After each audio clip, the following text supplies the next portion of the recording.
हिरा, lifestyle पे ही हम बात कर रहे थे, आपने कहा जिम करें, ये करें, आप बता रही थी कि आपको अच्छा फील होता है, but there are certain times for some people जो उस मोड में भी अपने आप को ला नहीं पा रहे होते, हालांकि वो जिम जाते होते हैं लेकिन एकदम से रुक जाते हैं। उनको एंग्जाइटी हो गई या उनका दिल नहीं चाह रहा। आपने कहा एक मोड होता है जिसमें आप चले जाते हैं, फाइट और फ्लाइट मोड। यस, फाइट और फ्लाइट। जी, अब इसको ट्रीट कैसे करना है पैनिक अटैक को? तो बेसिकली अगर हम पैनिक अटैक या एंग्जाइटी अटैक की बात कर रहे हैं तो इसके लिए ऐसा नहीं है कि बस आपने एक चीज़ की और अब आप बैठ गए कि अब आपने 360 उस पर काम करना है। सपोज आपने अपने खाने का ख्याल रखना है, बैलेंस डाइट। मैं ये नहीं कह रही आप खाना छोड़ दें, बैलेंस डाइट। लेकिन अगर खाने को ही दिल ना चाहे, ये तो फिर एक अलग चीज़ है। हाँ, मतलब मैं उस एंजाइटी की बात कर रही हूँ। इसका मैं जवाब ये देती हूँ, अगर खाने का दिल नहीं चाह रहा, इट मीन्स आप अपनी बॉडी को और स्ट्रेस में डाल रहे हो। जब हम डिप्राइव्ड करते हैं अपनी बॉडी को, खाना नहीं देते, तो वो स्ट्रेस हार्मोन और बढ़ा देती है। ठीक है। अगर आपका कॉर्टिसोल बढ़ा हुआ, आपको भूख नहीं लगती, क्योंकि कॉर्टिसोल डाइजेशन को रोक देता है, तो ये एक मेजर साइन है। अगर आपको भूख नहीं लग रही, इट मीन्स ऑलरेडी आपका कॉर्टिसोल बढ़ा हुआ है। देयर आर टू थिंग्स, एक आपको स्ट्रेस ईटिंग पे ले जाता है, एक आपको स्टार्विंग पे ले जाता है। अब ये जो स्ट्रेस ईटिंग है, ये आपके लिए डेंजरस होती जाती है, बिकॉज यू डोंट रियलाइज कि आप खाते जा रहे हो, खाते जा रहे हो, खाते जा रहे हो, आपको पता ही नहीं चल रहा। एक आपको बिल्कुल स्टार्विंग पे ले जाता है, जिसमें आप बिल्कुल खत्म हो जाते हो। अब इसको बैलेंस कैसे करना है? देखिए, पहले तो इस चीज़ को समझना ज़रूरी है कि हमारी बॉडी जो हमें सिग्नल देती है वो इन्हीं चीज़ों पे, वो बताती नहीं है, वो वर्बली हमसे बात नहीं कर रही होती, बट वो कुछ साइन दे रही होती है जो कि बड़े मेजर साइन होते हैं और बड़े ऑब्वियस होते हैं। सपोज के भूख नहीं लग रही है तो हम नहीं खाते हैं और हमें लग रहा होता है कि ठीक है, सही है, हम थोड़ा सा वेट कम कर लेंगे, बट अगर आप डिप्राइव कर रहे हैं अपनी बॉडी को तो आप उसको स्टाफ कर रहे हैं और वो स्ट्रेस में जाएगी। दूसरी चीज़, अगर आप ओवर ईटिंग कर रहे हैं तब भी आप उसको, क्योंकि बॉडी को भी रेस्ट चाहिए होता है। अगर मैदे में हर वक्त खाना है तो वो हर वक्त डाइजेशन कर रही है, बिल्कुल। अब उसको और भी चीज़ें करनी है तो आप दूसरी जगहों पे फिर नींद आपकी जैसे ख़राब होना शुरू हो जाती है, क्योंकि आप बॉडी से मुसलसल काम ले रहे हैं, स्लीपलेस भी हो जाते हैं। तो हर चीज़ को, जो बैलेंस का वर्ड जो मैं बार बार यूज़ कर रही हूँ, वो सब चीज़ों में आ जाएगा। ठीक है।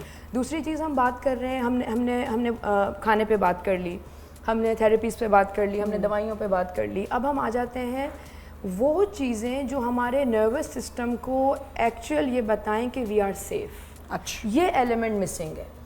हम काम कर रहे हैं, हम बच्चों के साथ हैं, हम जिम जा रहे हैं, वॉक जा रहे हैं, वो एक अलग, उसके भी फ़ायदे हैं, मैं उसको ये नहीं कह रही, उसके फ़ायदे हैं, बट एक मेजर चीज़ जो मिसिंग है आजकल वो है मेडिटेशन। अच्छा। या अपने नर्वस सिस्टम को ये बताना कि आई एम सेफ। अब अगर हम डीप ब्रीदिंग, जो इंटरनेशनल टूल है एंग्जाइटी और पैनिक अटैक के लिए, डीप ब्रीदिंग में हम क्या करते हैं, हम इंटेंशनली सांस लेते हैं, नाक से सांस लेते हैं, उसे होल्ड करते हैं और मुंह से आहिस्ता आहिस्ता सांस बाहर निकालते हैं। ये हमारे ब्रेन को डायरेक्ट सिग्नल देता है कि आई एम सेफ। दूसरी चीज़ जो ये करता है, जो मैं अभी आमना अभी मैं करवाऊंगी सबको, और मैं राइट टेक्निक के साथ अभी करवाऊँ। ओके, तो आपने बिल्कुल रिलैक्स होकर बैठ जाना है। तो अच्छा, सब भी पहले मैं थोड़ा सा एक्सप्लेन कर दूँ। इसको हम बेली ब्रीदिंग कहते हैं। बेली ब्रीदिंग से मुराद ये है कि हम अपने पेट से सांस लेना सीखेंगे। और वो क्यों ज़रूरी है कि जब हम पेट से सांस लेते हैं तो हम अपनी वेगस नर्व को एक्टिवेट करते हैं। वेगस नर्व रिस्पॉन्सिबल है आपको रिलैक्स रखने के लिए। रोज़मर्रा के काम, टेंशन्स में क्या होता है कि वेगस नर्व जो है वो इतनी ज़्यादा एक्टिव नहीं होती, तो आप हर वक्त फाइट और फ्लाइट में हो। इवन कुछ भी नहीं है, आप घर में हो बट स्टिल आप फाइट और फ्लाइट में हो। तो अपनी वेगस नर्व को एक्टिवेट करने के लिए डीप ब्रीदिंग ज़रूरी है। ठीक है। नाक से सांस अंदर लेंगे 4 seconds, hold and exhale through your mouth slowly and gradually. Now I am now focus on your belly and imagine करें कि आप अपने बेली को बाहर की तरफ धक्का दे रही हैं जब आप नाक से सांस अंदर। अच्छा, ठीक है, good. Hold and exhale through your mouth. ठीक है।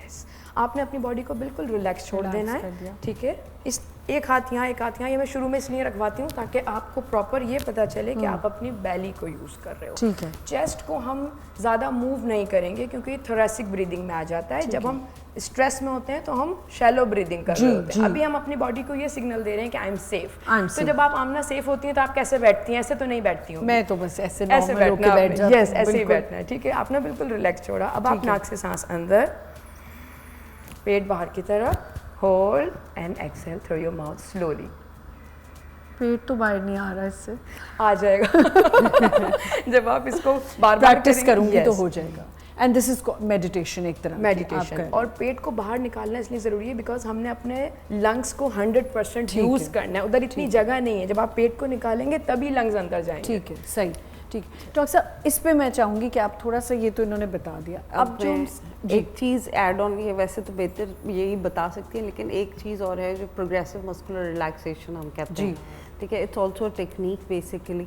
इसमें क्या होता है कि जो लोग डीप ब्रीदिंग से नहीं, उनको इतना ज़्यादा वो हो रहा होता, तो फिर हम कहते हैं कि आप ऐसा करें कि आप जो है प्रोग्रेसिव मस्कुलर रिलैक्सेशन भी करें साथ। उसमें बेसिकली क्या होता है कि आप जो है अपनी डिफरेंट जो मसल्स होते हैं उनमें आप पहले टेंशन या उसको एक्सटेंड करते हैं और फिर उसको फ्लैक्स करते हैं बेसिकली, ठीक है। उसमें समझ लें आप स्ट्रेस पैदा करते हैं और फिर उसको रिलैक्स करते हैं और फिर उसके बाद डीप ब्रीदिंग करते हैं। ये सेट ऑफ मसल्स होते हैं डिफरेंट जो कि इसमें इन्वॉल्व होते हैं। आप उनको, जो आपका साइकोथेरेपिस्ट होता है वो आपको सिखाते हैं कि आपने किस तरह करना है, टेक्निक्स। और इट्स इक्वल टू मेडिटेशन या जो भी आप उसको कह रहे हैं, टेक्स अराउंड 20 मिनट्स या इतना पूरा। अगर आपको रोज़ आप करेंगे तो 20 से 25 मिनट में पूरे आपका जो है ना वो हो जाएगा।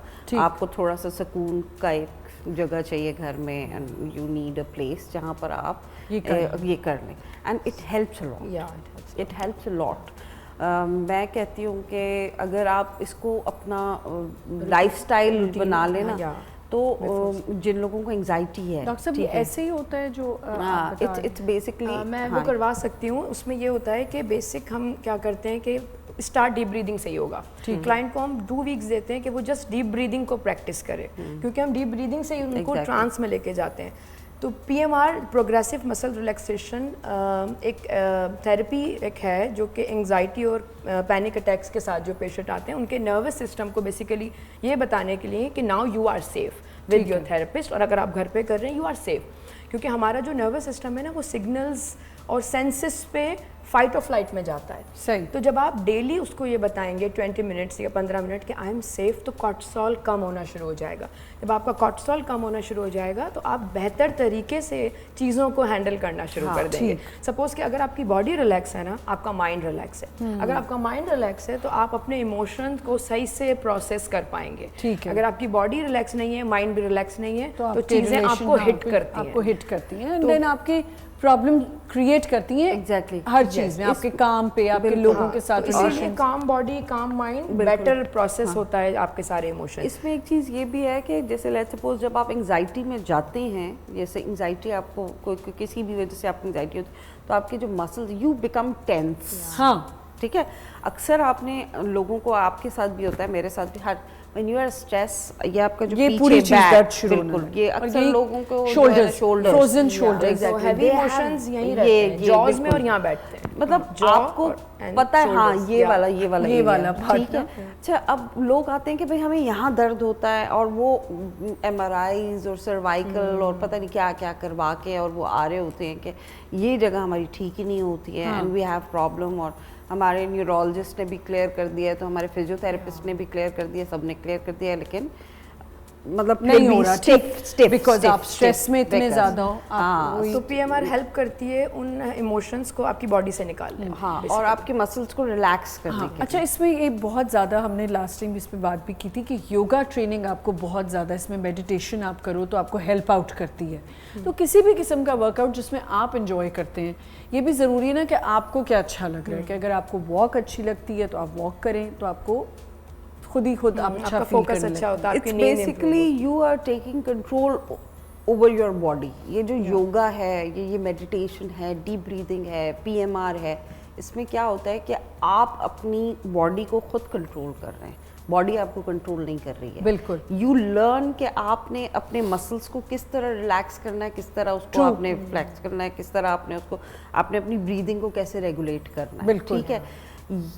एंजाइटी में क्या होता है कि आपकी जो बॉडी होती है, आपकी जो लेट्स सपोज आपकी हार्ट बीट है बहुत तेज़ हो गई, टेकिकार्डिया हो गया, ब्रीदिंग एकदम शैलो हो गई, बहुत ज़्यादा जो है हाइपर वेंटिलेशन शुरू हो जाती है, यानी हाँ, तो क्या होता है कि हमें समझ ही नहीं आ रही होती कि हम इसको कैसे कंट्रोल करें। बिल्कुल this all is taking over you. तो ये जो सारी टेक्निक्स हैं, इट हेल्प्स यू कि आप, ऐसा नहीं है कि अगर एंजाइटी है, मतलब ये एंजाइटी को तो नहीं ख़त्म कर देंगी मे बी, लेकिन ये आपको Help out करेगा, हेल्प आउट उसको करेंगे, अच्छे से हैंडल कर लेंगे, हैंडल करने में हैंडल help out अच्छे से कर करेगा। लेंगे।